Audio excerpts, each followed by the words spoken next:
Okay, we're back again. Kasama ko si Attorney Chel Diokno. Ito ang gustong malaman ng mga asawa. So, laging may away ang mag-asawa, di ba? Mamaya pag-usapan natin hiwalayan. Paano pag yung babae iniwan ng lalaki? Let's say, nagkaroon ng anak, di ba? Yan ang laging issue yung sustento. Ano bang magagawa nila? Unang-una, meron silang karapatan sa support. Klarong-klaro yan sa ating batas. Yung support ng mag-asawa halimbawa, hindi lang naman yung lalaki, ano? Let's say hindi sila mag-asawa, ano lang, boyfriend lang. Kung boyfriend and girlfriend, wala pong obligasyon yan sa isa't isa. Pero sa anak, meron yan.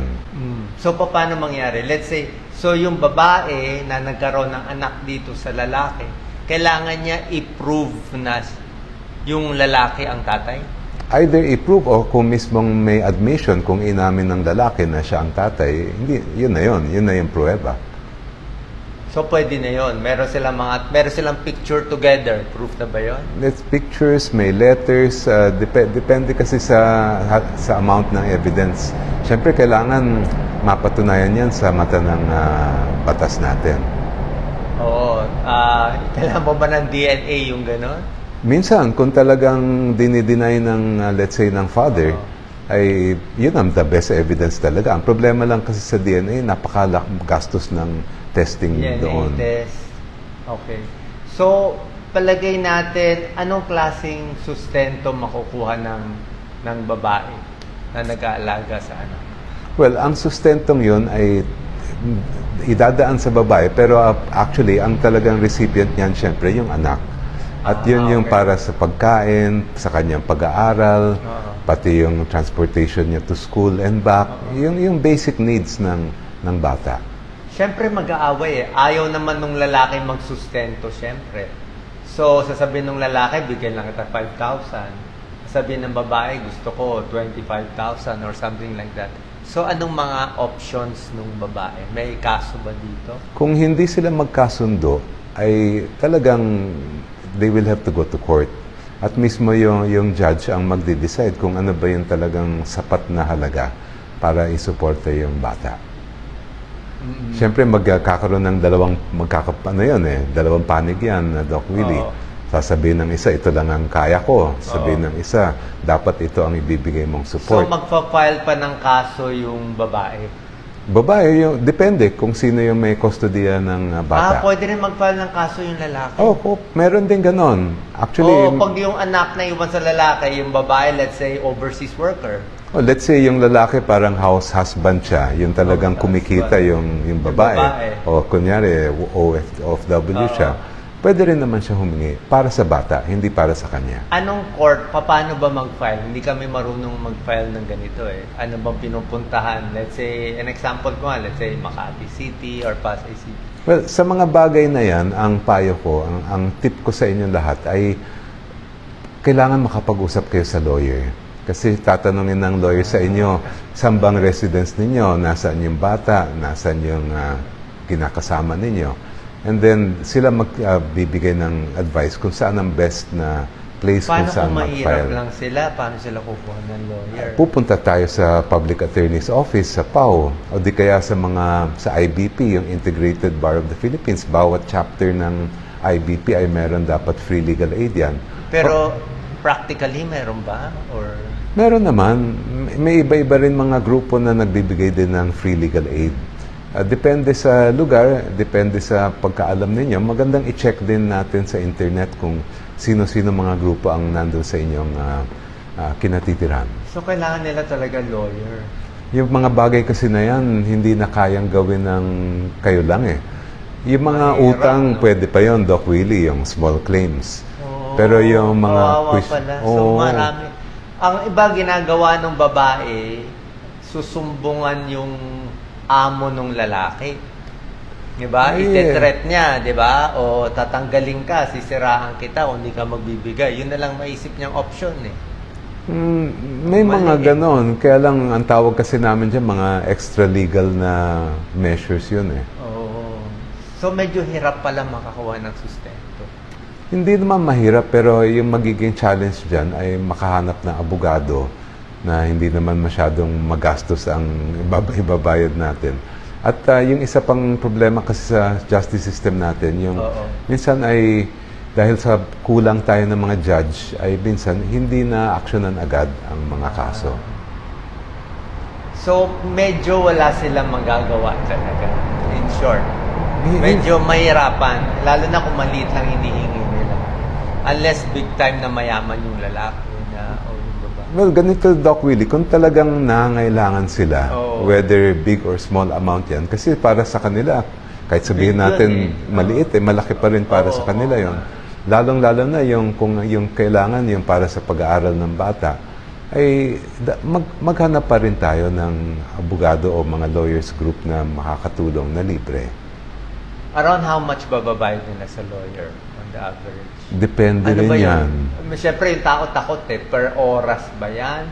Pag nanalo ba yung kaso, may tsaka na lang? Ano ba yung mga per hour, yan ang mga malalaking mga law firm.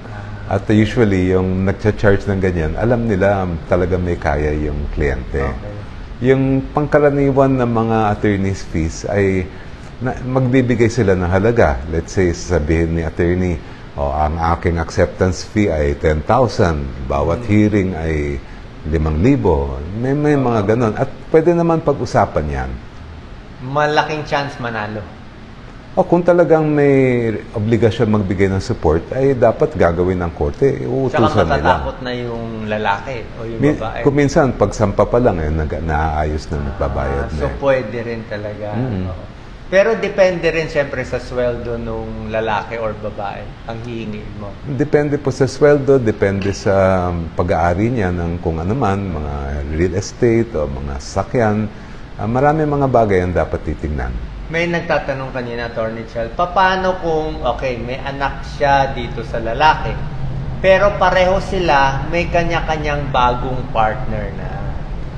Meron pa rin obligasyon magbigay ng support yung magulang, kung sino yung tatay man o yung nanay, depende sa kakayahan. So, walang connection na may bago siyang partner. Sabi, may bago ka ng partner di doon ka na kumuha sa bagong partner, may cargo na niya yun. Hindi sapat na excuse yun, Doc. So, okay lang yun? Pwede pa rin habulin yung support sa parent. So, in this connection, kung talagang mahirap ang sustento pag hindi nga sila mag-asawa, pupunta tayo sa issue na mas maganda pa rin ba mag-asawa o mag-live-in na lang sa panahon ngayon? Siyempre, nasa sa atin yon. Ano advantage, disadvantage ng pag-aasawa o pag-live-in lang? Well, yung isang advantage kung legal ang inyong pagsasama ay yung issue halimbawa ng succession, yung inheritance. Dahil klaro yon, pag kayo ay mag-asawa at meron kayong anak, ang tawag doon ay mga legitimate children, kung ano man yung inyong pag-aari, pag kayo namatay, ay mapupunta sa kanila. So, pag hindi mag-asawa yung parents, depende rin yan. Kung hindi sure na mapupunta doon sa anak. Well, kasi kung hindi sila mag-asawa, minsan nagkakaroon ng maraming o iba't ibang relasyon. So, nagkakaroon halimbawa ng anak sa isa, tapos anak pa sa ibang tao. In which case, magkaka-issue yan. Sino ba yung lehitimong anak nila? Kung illegitimate naman yan, mas iba-iba ang share po niyan sa batas. Kaya mas magiging komplikado siya. Okay. So, mas maganda pa rin kasal. Diba? Tsaka syempre, yung obligasyon ng isa't sa isa, yung obligation na mahalin, na magbigay ng suporta, yun talagang ang batas na mismo ang nagbibigay niyan. Ngayon, ito na yan, marami na nagtatanong sa atin. Maraming gusto maghiwalay ngayon. Ayan naman ang problema, pagkasal, ang daming either yung divorce bill, kung anong chance darating, o yung annulment. Yan ang tanong ng follower natin. Magkano daw proseso ng annulment, gaano katagal? Yun ang isang nirereklamo ng marami. Medyo mahal po ang paggastos natin pagdating sa mga kaso ng annulment. Dati kasi may requirement pa yan na mayroong psychiatrist na magte-testify as expert. Ngayon naman, hindi na po nire-require yan. Ano ngayon? Psychological? Incapacity. Ano meaning mo? Yung sa simula pa lang nung sila'y kinasal ay wala talagang kakayahan yung isang o baka yung parehong mag-asawa na i-fulfill yung mga obligasyon nila bilang mag-asawa. Parang hindi ko maintindihan yun. Ano meaning ng ngayon kasi annulment eh. Puprove nila psychological. Ano yun? Parang may sira ba yung isa? Hindi naman yung... Well, parang ano yung hindi maka-fulfill? Anong hindi maka-fulfill? Siguro yung pinakasimpleng example dyan, yung hindi sila mature. Kahit sabihin natin of Hindi age mature. naman. Pero yung talagang may issues siya sa pagiging responsableng magulang, sa pagiging responsableng asawa, na ang root niyan ay meron siyang mga psychological issues. So may mental health problem. May ganon. Mga narcissist, ganon. Maaring ganon. Yan, talagang mga bagay ng psychiatrist yan. Hindi ko na mapapaliwanag yan. Pero nakikita naman natin yung gumagamit ng psychological incapacity. Usually, ano lang eh, parang inimbento lang, di ba? Parang basta maka-anal lang sila. Well, mayroon tayong naririnig na ganon. At yun din ang isang dahilan kung bakit marami nagpupush ngayon ng naisabatas na yung divorce bill. Dahil kung sa usapin ng existing law, ay talagang mahirap din makakuha ng annulment, magastos pati. Around how much and how long ang annulment? Naku, minsan aabot yan ng several 100,000. Depende sa abogado, depende rin sa kakayahan ng kliyente. Yun naman, length of time, aabot din kuminsan ng ilang taon yan. Kasi nga, meron tayong mga area dito sa atin na kulang tayo ng judge. So, yes. Ang vacancy rate natin sa lahat ng mga trial court, umaabot ng mga 20%. So, isipin natin kung ang ospital ay kulang ng 20% ng mga doktor, tapos araw-araw may bagong pasyente, talaga mahihirapan siya. Ganun ang problema ng justice system natin. Okay. So, let's say matagal. So, ang point mo parang possible 300,000 in 4 years? Parang gano'n? Meron ako naririnig na mga ganon. Oo, depende rin sa kakayahan siyempre ng kliyente. Aside from annulment, meron pa ba ibang choice? Yes, pwede rin mag-file ng legal separation. Iba rin naman ang grounds doon. Ano yung legal separation? Pero ang legal separation, legally, hiwalay kayo, pero yung marriage ties ay andun pa rin. Ang pagkakaiba niyan sa annulment, pagka kayo na-annul ng korte, talagang hindi na kayo considered na mag-asawa. Okay. Pero yung sa church, walang connection to sa church. Iba naman po yun, Doc, really. So, parang kasal pa rin kayo sa church, pero legally... Kailangan hiwalay na proceeding yun. Sa church naman kayo pupunta. Pero parang ang mahalaga lang sa kanila yung legal, di ba? Sa marami, depende rin kasi. Opo. So, pag nagkaroon ng divorce law, paano to? So, hindi na 300,000, hindi na 4 years. How cheap will it be? Sa mga bill na nakita ko, na nasa kongreso natin ngayon, ay meron silang provision doon for free legal service, halimbawa, para hindi na magbabayad ng abogado. O kaya mamenos ng malaki yung babayaran ng abogado, sa abogado.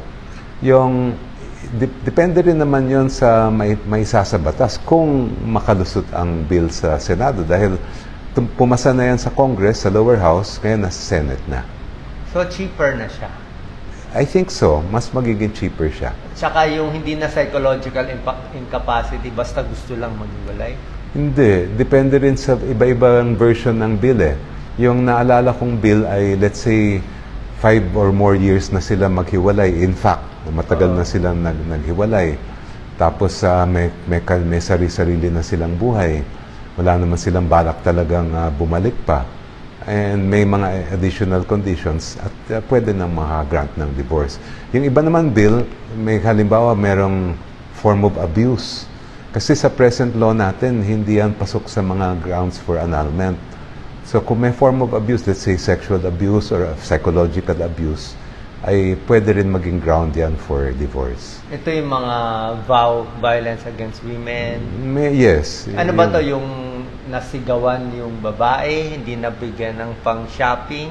Di ba hindi naman. Yung pero serious talaga na forms of abuse. Yung talagang palagi niyang minamaliit yung asawa niya na to the point na parang wala nang self-esteem yung asawa or talagang may physical or sexual abuse. Yung mga ganong klase. Pwede bang pag hindi annulment, mag-file na lang violence against women, yung babae? Pwede naman, pero ang mangyayari dyan, hindi directly ma-affect yung marriage ties nila. Ano lang makukuha Ang, nila?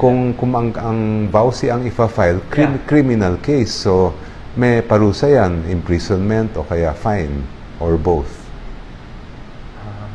So, mahirap na yun. So, bakit sa buong mundo tayo lang sabi mo walang divorce? Yun ang isang nakakapagtaka eh. Kasi dalawa lang bansa sa buong mundo ang walang Okay. divorce, ang Vatican at ang Pilipinas. Pero ang Vatican kasi, doon hindi naman separated ang church and state. Tayo na lang ang bansa sa buong mundo na may kinikilala natin yung separation of church and state na wala pa rin divorce. Okay. Any final words, Attorney Chel? Marami nagtatanong dito sa mga... Maraming gusto magpa-anal. Well, maraming salamat sa inyong interest. Kung meron pa po kayong mga katanungan legal, Yes. meron po tayong free legal help desk. Pumunta lang po kayo sa www.cheldiokno.com. At pwede nyo rin akong i-follow sa FB, sa IG, sa TikTok, sa YouTube dahil marami po tayong mga explainer doon tungkol sa batas. Yes, mabilis mahanap si Attorney Chel sa FB at sa iba. Okay. Sige po, magbabalik pa rin tayo.